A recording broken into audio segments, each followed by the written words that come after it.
think, for today, I'm really quite excited with what we are talking about. And let me just give a little bit of context in terms of why this really excites me.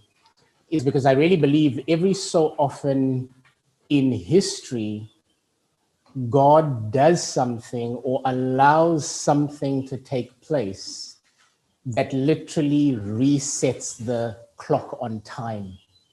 And I really believe through this COVID crisis that we are currently going through, I really believe this is one of those moments in time where God is wanting us to understand that He's allowing this as a reset, even on time. And therefore, this topic of Africa, is actually so opportune, because I really believe this is actually where we are.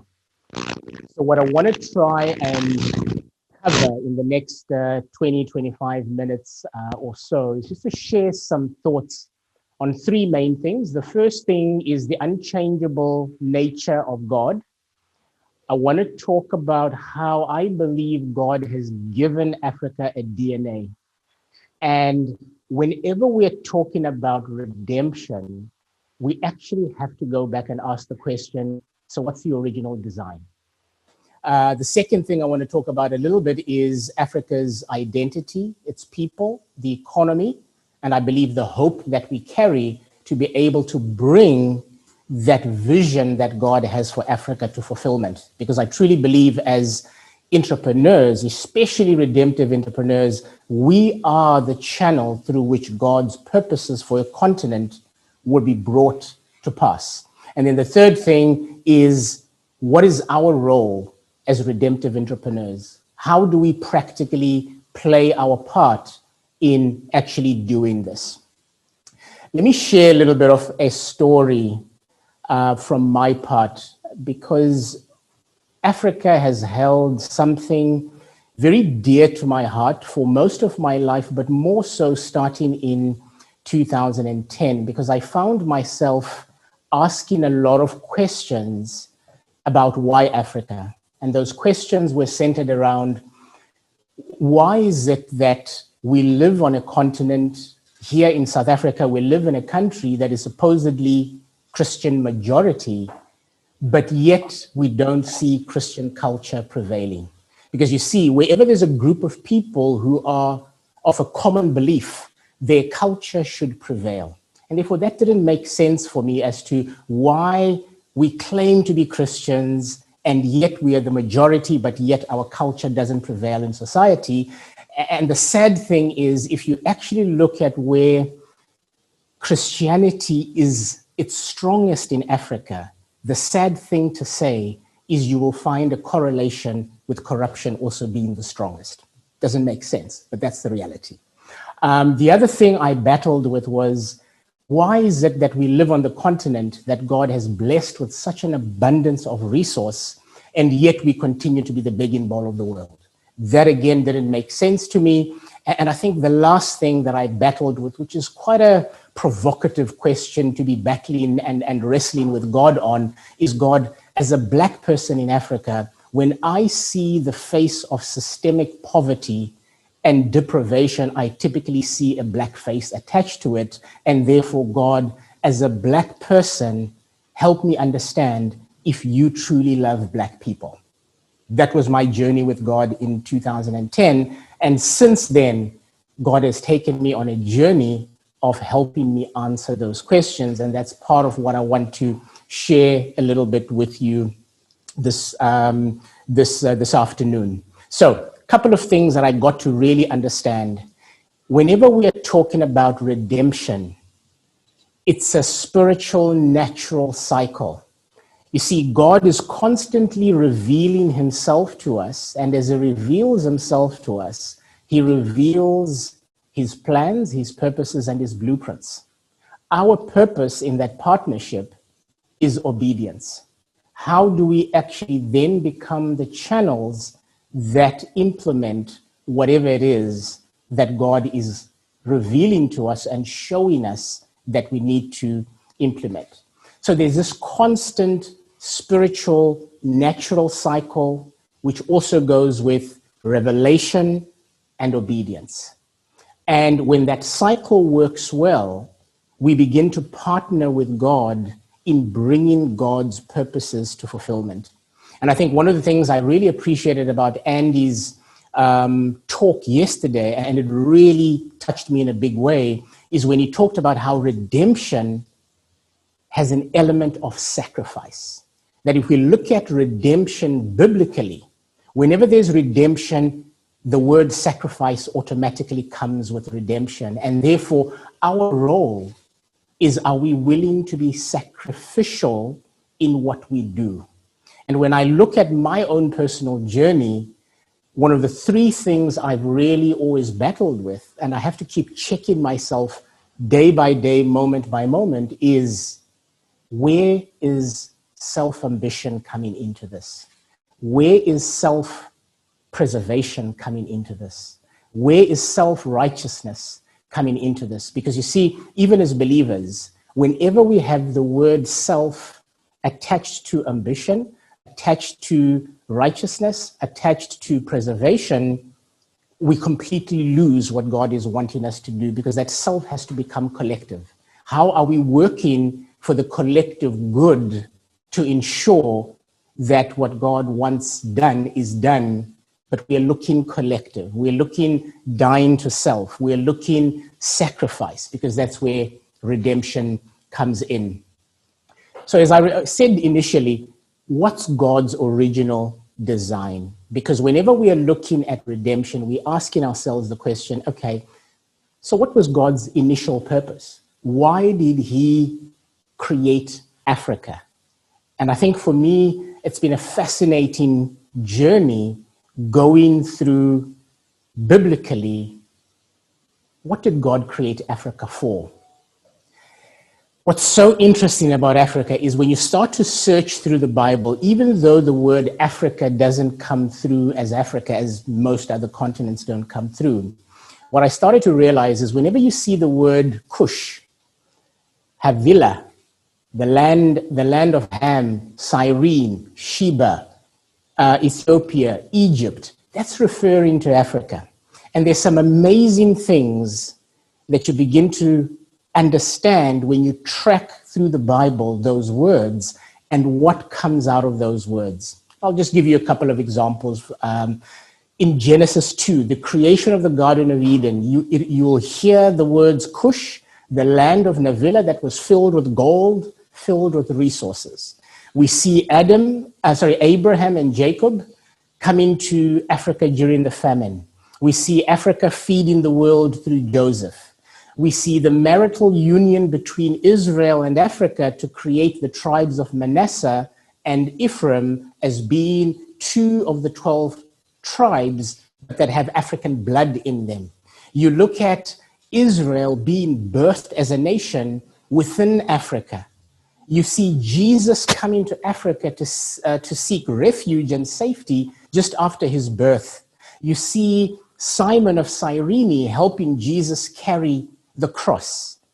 You see the first salvation after Pentecost being the Ethiopian eunuch finding salvation immediately after Pentecost.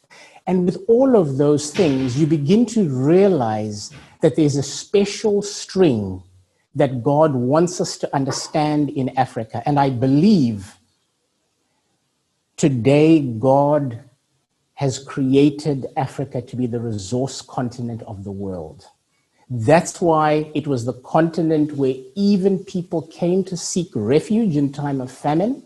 It fed the world. It's full of resources. The Queen of Sheba, we hear her how she took gold to Solomon.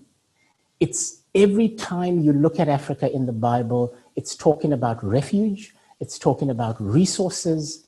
Interesting enough, it's actually talking about generosity. So I believe Africa is the breadbasket and the natural medicine cabinet of the world.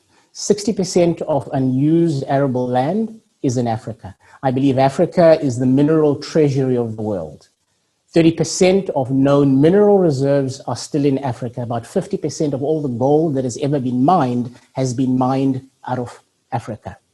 I believe Africa is the natural material storehouse of the world, biggest supplier of natural raw materials. So Africa is a storehouse continent. It's a continent of provision, resource generosity. It's a continent of refuge. It's a continent that's been raised up to serve other continents. You see, I used to wonder, why do we see so much service coming out of Africa? You see, the enemy will always try to distort the real calling of a continent or a people and use it for his purposes in the wrong way. So if you look at even slavery, it's all a distortion of the true calling of Africa to serve the world. If you look at how Africa has been colonialized and its resources used to build up the economies of other nations, it's a distorted usage of what Africa was created by God to do.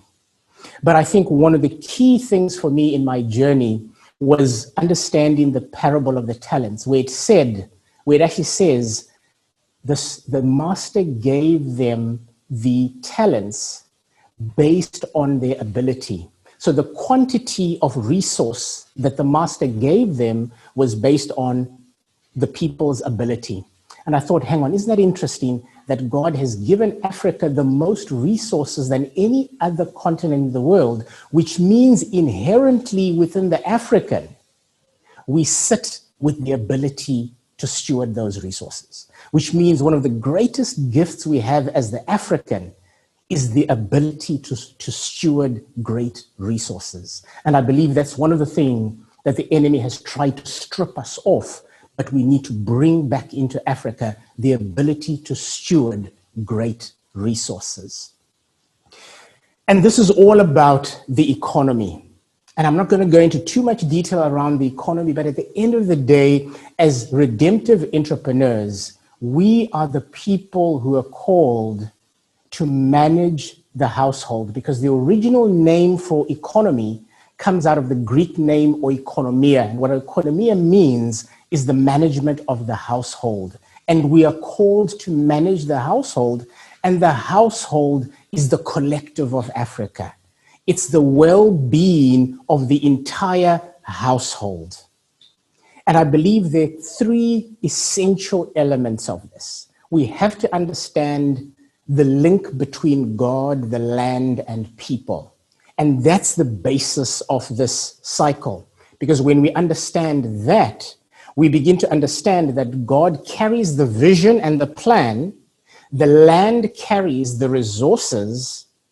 As a people, our identity is in realizing that we are the stewards of those resources. And when those three things link up, God's plan, our ability to steward resources, and our identity in terms of being the stewards because of inheritance. God has placed us on this continent. This is our inheritance. It's up to us to steward the vast resources that we have.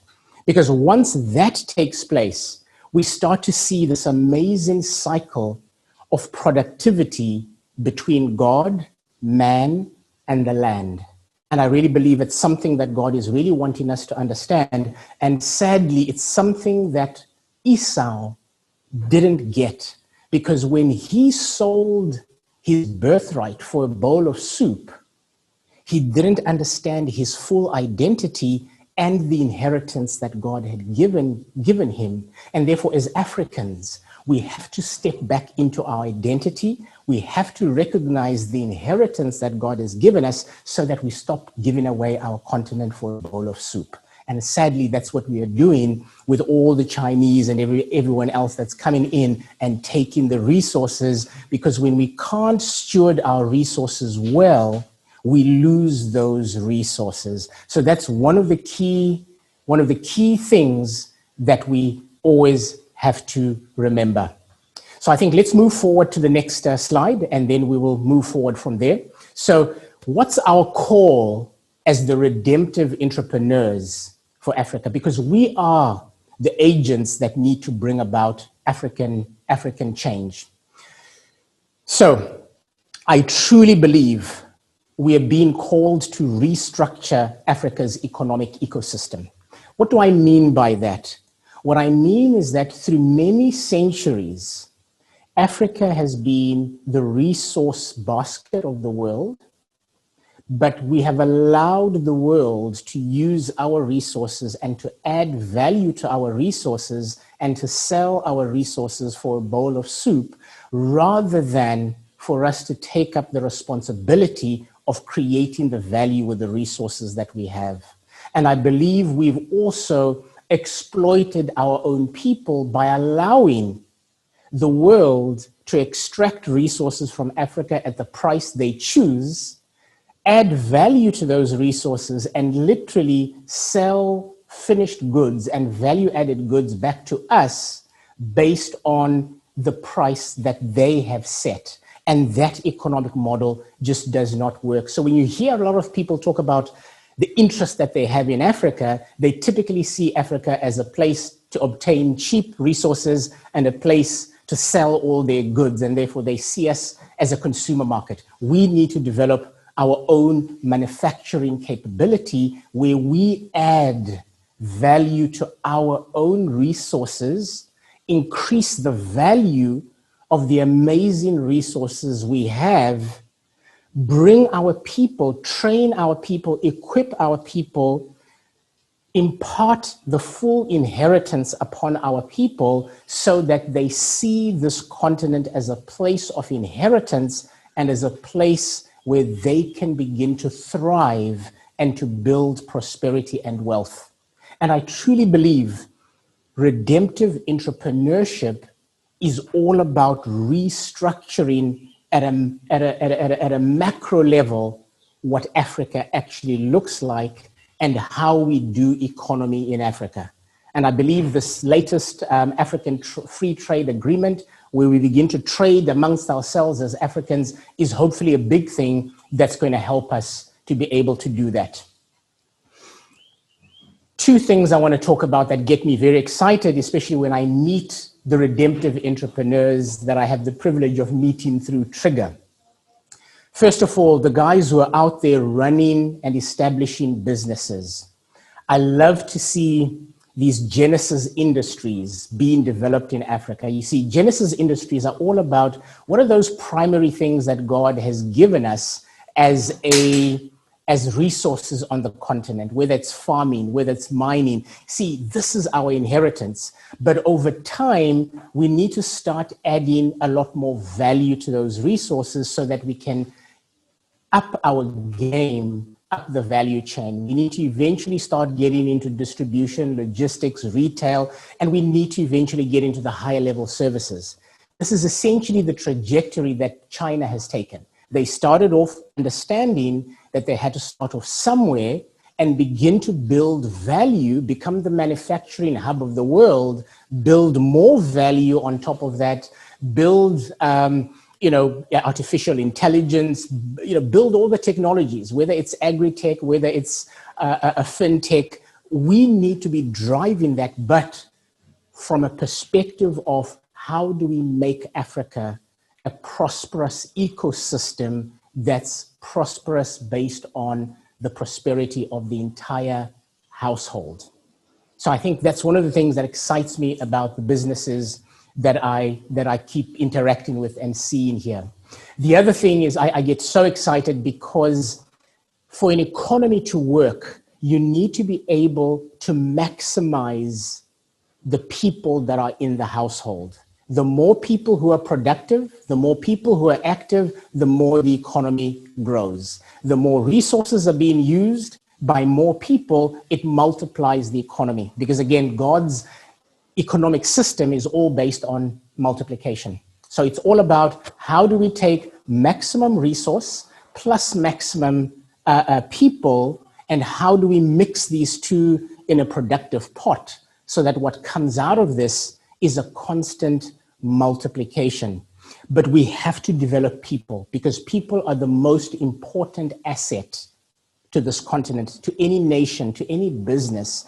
And therefore, even those who are in the non-profit sector, who are in the non-governmental sector, the work that you are doing in terms of bringing healing to people, the work that you're doing in terms of social justice, social inclusion, ensuring that people have access to resources, that's a critical foundational work that has to be done, and especially for Africa, where there's a lot of brokenness, there's a lot of hurt, there are a lot of things that need to be fixed for us to get our people to a place where they can fully step into their identity and belong again in this household called Africa.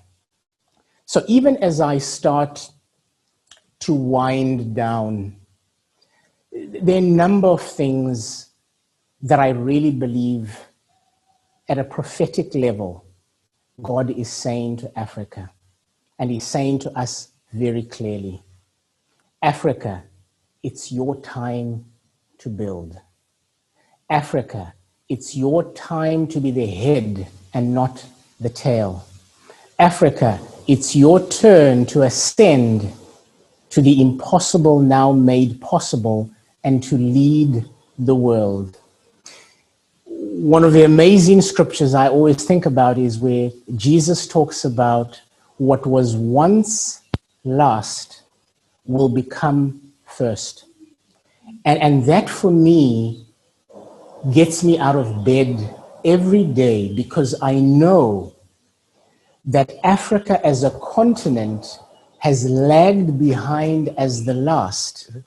But I truly believe the socio-economic transformation and the miracle that God will bring through Africa is what will point the world into the realization that it's God's hand that has done it, because there can't be a human hand that can possibly do what God wants to show the world through Africa.